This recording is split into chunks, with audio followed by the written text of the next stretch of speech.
박미TV의 박미입니다. 자, 이제 은행이 조금 잠잠해지면서 제가 인하를 하기는 어렵다. 예상은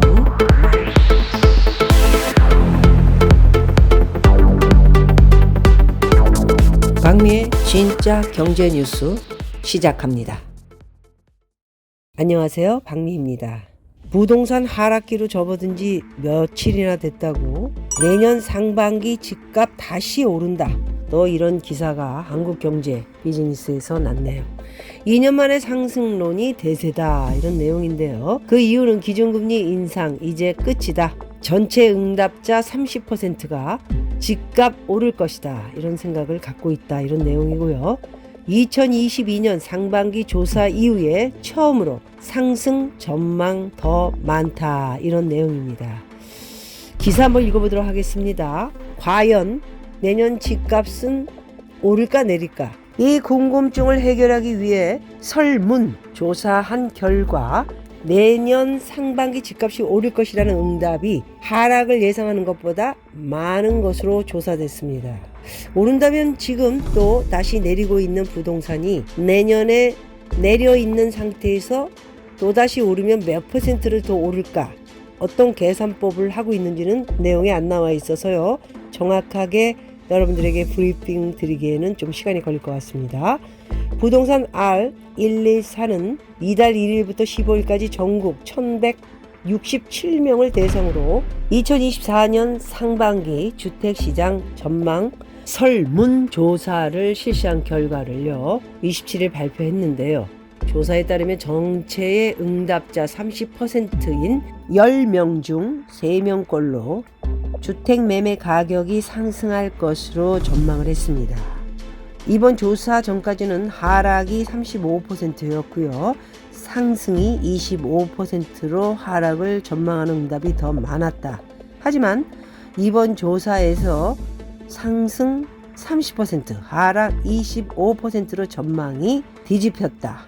기사의 내용으로 봐서는요, 하락이 35, 상승이 25였다. 현재 상승이 30, 하락이 25, 5%의 차이로 이제 전망이 뒤집혔다, 뭐 이런 내용입니다. 상승 응답이 하락 답변보다 많은 것은 2022년 상반기 전망조사 이후에 약 2년 만입니다. 집값 상승을 예상하는 응답자 중 가장 많은 이들이 급격한 기준금리 인상 기조 변화 30.42%를 그 배경으로 꼽았습니다. 최근 한국은행은 기준금리를 6회 연속 동결했고요. 미국도 2번의 연속 동결을 했습니다. 이에 따라 금리 인상 사이클에 대한 종료 기대감이 커졌고요.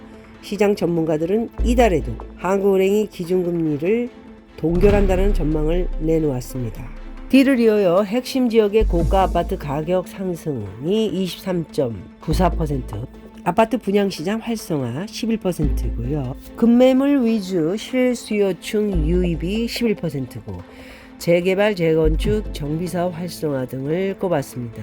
상승 전망을 보고 있는 주요 내용이고요. 이와 반대로는 집값이 하락할 것으로 전망한 응답자 2명 중 1명은 바로 경기 침체 가능성을 47.14% 이유로 선택했습니다. 경기 침체 가능성은 한국이 좀 경기 침체 가능성인가요? 경기 침체에 지금 현재 저는 들어와 있다 보고 있고요. 미국 또한 내년 경기 침체가 지금 시작이 됐다, 이렇게 보고 있습니다.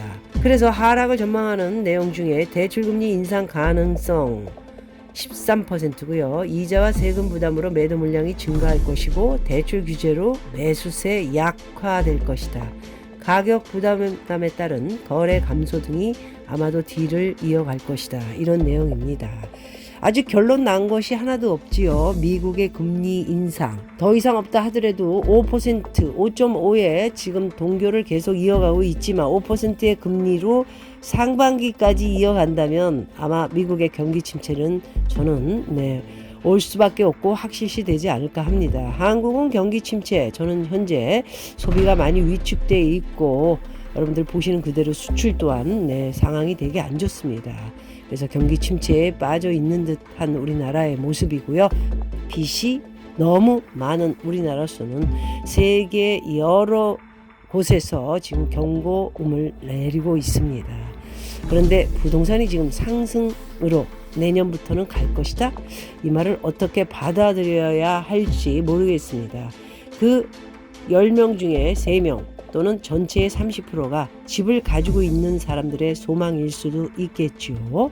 내린다 오른다 부동산에 있어서 참 여러 사람들의 의견이 지금 다양하게 나오고 있습니다. 지금은 부동산은 그리 신경을 써서 지금 부동산이 많이 내려가 있기 때문에 사야 되겠다라는 그런 값도 지금 제가 볼 때는 아닌 것 같고요.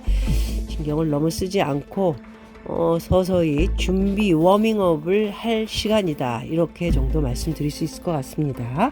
자, 미국의 10월 신규 주택 판매 5.6%가 아마 떨어졌습니다. 월가의 예상보다 큰 폭으로 감소했는데요.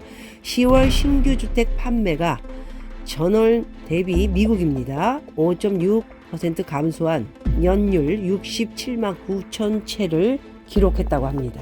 월스트리트 저널이 집계한 전문가 예상치 4.5% 감소보다 감소폭이 크지요. 10월의 신규 주택 판매는 전년 동월 57만 7천 채, 대비로는 17.7% 증가했습니다. 미국의 신규 주택 판매도 많이 감소되기도 했고요. 그리고 기존의 집들이 지금 많이 안 나오고 있기 때문에 거래가 많이 감소됐다고 보시면 될 것 같습니다.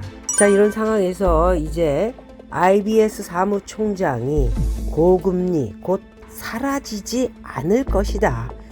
연일 어마어마한 이 돈에 관련된 이분은 아구스틴 카르스텐스 국제결제은행 BIS 사무총장인데요. 뭐 다들 돈에 대해서는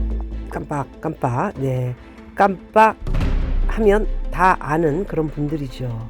글로벌 중앙은행이 인플레이션 억제를 위해 여전히 고군분투하고 있어 고금리 기조가 곧 사라지진 않을 것이다. 이렇게 전망을 했습니다. 카르스텐스 사무총장은 BIS 홍콩 통화청이 주최한 컨퍼런스에서요. 중앙은행들은 인플레이션 퇴치를 위해 끈질기게 노력해야 한다며 우리는 고금리와 저성장의 무한정한 시기를 보고 있다. 이렇게 얘기를 했습니다. 또한 그는 지금까지 우리는 좋은 궤도에 올라 있었지만 앞으로의 길이 반드시 순탄하지만은 않을 것이다. 매우 강력한 통화 긴축이 실시된 이후에야 중요한 진전이 나타났다. 이렇게 평가를 했습니다. 카르스텐스 사무총장은 많은 국가에서 근원 인플레이션이 상대적으로 높기 때문에 금리 인상이 한동안 지속될 것이라고 전망했습니다. 더 이상의 금리는 올리지 않더라도 올리지 않는 것은 이제 경기 침체가 오고요. 경기 침체가 왔다는 것은 여러분 무엇을 뜻하는 건가요?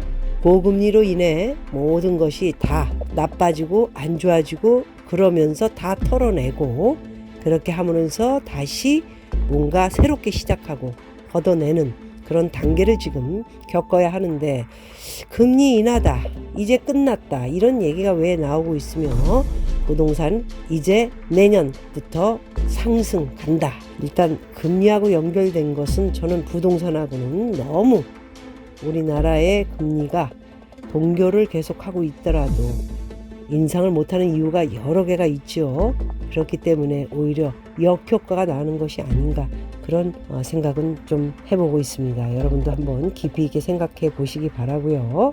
마지막으로 BIS 중앙은행이 인플레이션을 억제함과 동시에 금융 안정성을 유지하고 경제 둔화 기조를 역전시켜야 하는 과제에 직면해 있다. 끝난 게 아니라고요. 이제 직면했다고요. 카르스텐스 사무총장, BIS 사무총장이죠. 패널 토론에 참석한 영국, 호주, 스페인, 태국 중앙은행 관계자들도 이와 같은 의견에 모두가 동의했다라는 이야기를 드리면서 이래도 부동산 글쎄요 아직 너무 빨리 내년 상승이다 폭죽을 터뜨린다면 어떤 결과가 나올지 여러분들의 판단에 맡기고요. 오늘은 저는 여기까지 방송을 보내드리도록 하겠습니다.